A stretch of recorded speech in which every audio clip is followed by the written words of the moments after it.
Hello guys, how are you all? I hope everyone is enjoying their life. So guys, आज हम बात करने वाले हैं रेडिको खैतान लिमिटेड। ठीक है, जैसा कि आपने थंबनेल पे देख लिया है। तो गाइस, ये सही समय है इसमें निवेश बनाने का, इसलिए मैंने सोचा कि इस पे एक वीडियो ज़रूर बनानी चाहिए। कोई डिमांड में चल रही हैं चीज़ें, तो सही है। लॉकडाउन के पीरियड में भी अभी आप देख सकते हो, अल्कोहल जो भी वाइन शॉप जितनी भी हैं सब ओपन हो चुकी है, तो इनकी जो सप्लाई जो है वो बढ़ गई है फ़िलहाल 2-3 दिनों में। और ये बात एक लॉजिकली फैक्ट है, सही है कि इसमें अभी हमको एक अच्छी ग्रोथ दिख सकती है। लेकिन हमें सिर्फ ये नहीं देखना है कि इसमें अभी के टाइम में अच्छी ग्रोथ मिल रही है तो निवेश करें और पैसा लेके निकल जाए।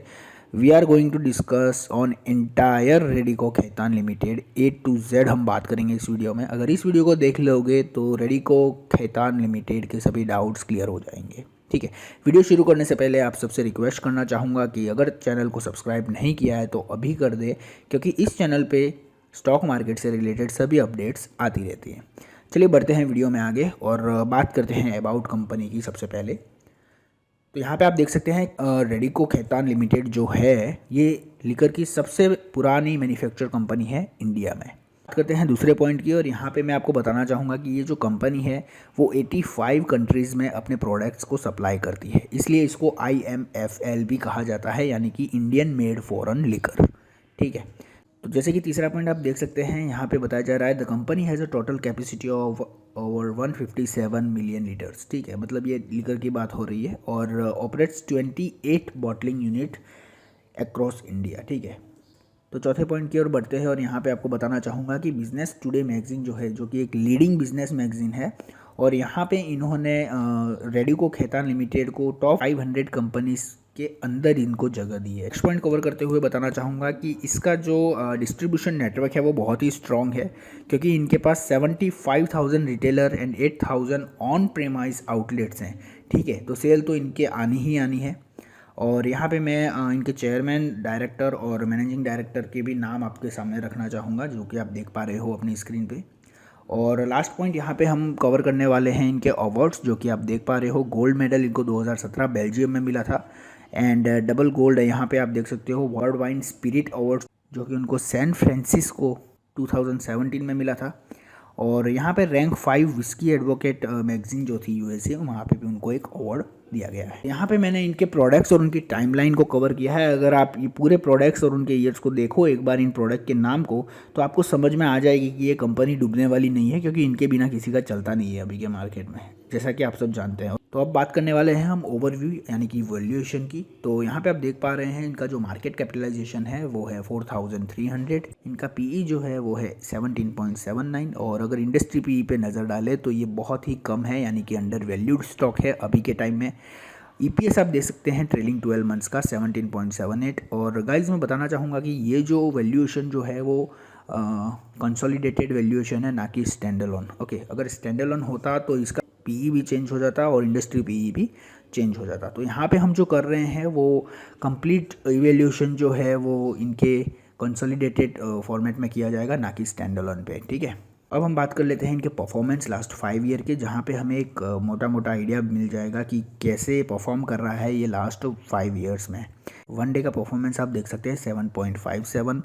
1 वीक का देख लीजिए, 1 month, 3 month, 6 month, 1 year, 2 year and 5 year. तो अगर हम यहाँ पे गौर से देखें, अगर आप इनको समझने की कोशिश करें, तो 2 साल के अंदर इन्होंने कुछ खास ग्रोथ नहीं दी है, लेकिन अगर 5 साल वाले जितने भी होल्डर थे उन्हें एक अच्छी ग्रोथ मिली है 250% के आसपास। ठीक है, तो अगर आप इसमें पोजीशन बनाना चाहते हैं तो इस ग्राफ की मदद से मैं आपको ये बताना चाहूँगा कि लॉन्ग टर्म में जाएं, ना कि शॉर्ट टर्म में, क्योंकि लॉन्ग टर्म में आप एक अच्छी ग्रोथ और एक अच्छा प्रॉफिट ले पाएंगे इस पर्टिकुलर स्टॉक में। तो चलिए अब बात करते हैं हम इनके डिलीवरी रिपोर्ट, जो कि लास्ट 1 वीक की डिलीवरी रिपोर्ट मैंने कवर की है, जो देख सकते हो आप 23 अप्रैल से लेके 4 मई तक का हमने कवर किया है इसमें, कि क्या डिलीवरी परसेंटेज जा रही है इसमें। 23 अप्रैल को 35 के आसपास गई है, और 24 को 53, उसके बाद 32, 47, 34, 49 एंड 22। अगर ओवरऑली एवरेज हम निकालें इसका तो ये बन रहा है 45% डिलीवरी ऑफ लास्ट 1 वीक। ठीक है, एवरेज। अगर 40% से ज़्यादा डिलीवरी जा रही है तो ज़रूर कुछ बात है किसी पर्टिकुलर स्टॉक में। तो अब बात करते हैं हम इसके शेयर होल्डिंग पैटर्न की, जहाँ पे हम समझने की कोशिश करेंगे कि क्या चल रहा है एक्चुअली स्टॉक में। जहाँ पे आप देख पा रहे हैं प्रमोटर जो है वो 2018 दिसंबर में 40.38 था, वो 0.03 कम हो गया और ये लास्ट 3 क्वार्टर से 40.35 पे खड़ा हुआ है। ठीक है, मतलब यहाँ पे कोई बड़ी प्रॉब्लम वाली बात नहीं है, लेकिन ये एक वीक पॉइंट कहा जाएगा, लेकिन it's minimal, like very less percentage इसमें कटा है। 0.03% प्रमोटर कम हुए हैं लास्ट 3 क्वार्टर में। अब हम बात करते हैं इसके प्रमोटर प्लेज की। तो प्रमोटर प्लेज हमें 4.55 इसमें दिख रहा है, और जैसा कि मैंने आपको बताया कि प्रमोटर प्लेज अगर 25% से ऊपर हो तो उस स्टॉक को अवॉइड करना चाहिए। तो यहाँ पे आप देख सकते हैं 4.55 कोई बड़ी बात नहीं है, आप इसको सेफ स्टॉक में कंसीडर कर सकते हैं।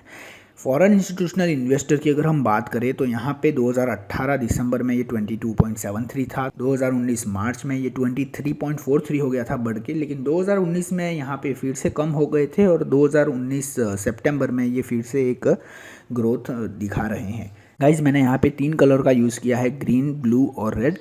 ये इसलिए यूज़ किया है मैंने ताकि आपको ये समझने में आसानी हो। टोटल डोमेस्टिक इंस्टीट्यूशनल इन्वेस्टर की अगर हम बात करें तो आप देख सकते हैं दिसंबर 2018 और मार्च 2019 में ये 16 के आसपास थे, जो कि बढ़ के अब हो गए हैं 18 पे।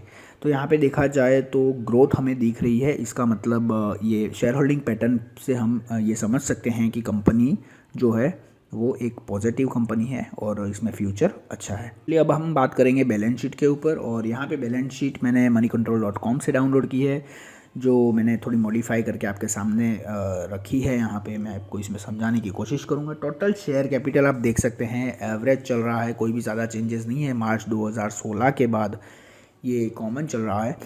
रिज़र्व की अगर हम बात करें तो यहाँ पे आप देख पा रहे होंगे बहुत अच्छी ग्रोथ दिखी है रिज़र्व में। मतलब 2007 मार्च में आप देख सकते हो 155 करोड़ था, जो बढ़ के 2019 में 1309 करोड़ हो गया है। नेट वर्थ की भी अगर हम बात करें तो यहाँ पे एक पॉजिटिविटी हमें नज़र आ रही है। और अगर हम बात करें इसके टोटल डेट की तो ये बहुत ही ज़्यादा था अगर कंपेयर करें अभी के डेट से। तो 2007 में ये 32 करोड़ था, जो कि कम होके अभी 323 हो गया। मतलब 100% डेट जो है इन्होंने पिछले 5 सालों में कम की है। तो ये एक बहुत ही अच्छा साइन है और ये पॉजिटिव साइन माना जाता है किसी कंपनी की बैलेंस शीट में। अगर ऐसी चीज़ नज़र आती है कि company year by year debt को डिक्रीज़ कर रहा है तो ये बहुत ही बड़ी बात होती है।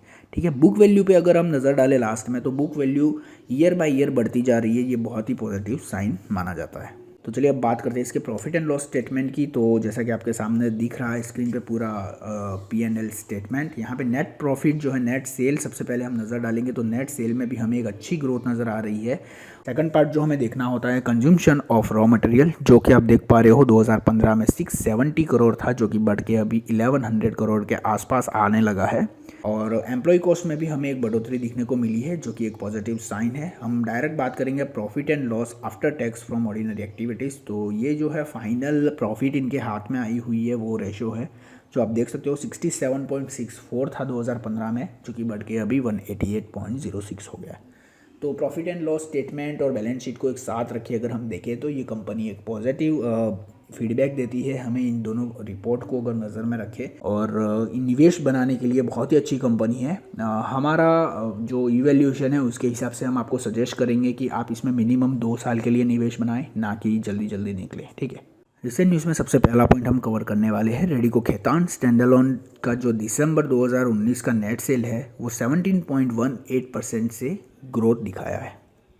सेकंड पॉइंट की ओर बढ़ते हैं और यहाँ पे हमने कवर किया है इसका effectively using its capital to generate profit. ठीक है, यानी कि ROCE जो है वो लास्ट 2 सालों में इम्प्रूव हो रहा है। ये बहुत ही एक पॉजिटिव बात है।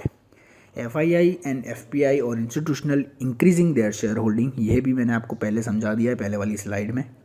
Company with current trailing 12 month PE ratio less than 3 year, 5 year and 10 year average PE। यानी कि यहाँ पे ये बताने की कोशिश कर रहे हैं कि कंपनी का जो ट्रेलिंग 12 मंथ्स PE जो रेशो चल रहा है, जैसा कि मैंने फर्स्ट स्लाइड में आपको बताया, वो पिछले 3 साल या 5 साल या 10 साल के एवरेज PE से कम है, यानी कि अंडर वैल्यूड है अभी के दिनों में। तो this is the right time to invest.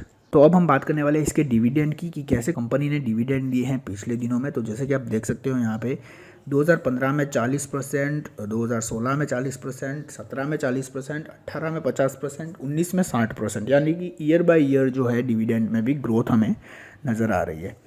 Guys उम्मीद करता हूँ वीडियो आपको पसंद आई होगी। मैंने यहाँ पे A to Z सभी डिटेल आपके सामने रख दी है। कंपनी बहुत अच्छी है and this is the right time to invest. पूरे भारत में कुछ नहीं चल रहा है, अभी शराब ज़रूर चल रही है, तो इसका धंधा होना ही है, इसकी सेल आनी ही है, और जहाँ पे सेल आएगी, जहाँ पे रेवेन्यू बन रहा है, वहाँ पे शेयर प्राइस उठनी ही उठनी है, गिरेगी नहीं। ठीक है, यहाँ पे और भी बहुत सारे कॉम्पिटिटर हैं इसके, जैसे कि यूनाइटेड स्पिरिट्स एक और कंपनी है, लेकिन वो बहुत महंगा स्टॉक है और उसमें ग्रोथ की उम्मीद इतनी नहीं है जितनी रेडिको खैतान में है, तो इसलिए मैंने इसको पहले कंसीडर किया है और आपके सामने इसको लाया हूँ। तो इसी के साथ इस वीडियो को करता हूँ ख़त्म, और एक फाइनल रिक्वेस्ट कर देता हूँ, चैनल को सब्सक्राइब नहीं किया है तो ज़रूर कर दे, क्योंकि ऐसे अपडेट्स आते रहेंगे। और अगर आपको किसी पर्टिकुलर स्टॉक पे इवैल्यूएशन कराना है तो नीचे कमेंट में लिख दें, हम ज़रूर उस पर काम करेंगे।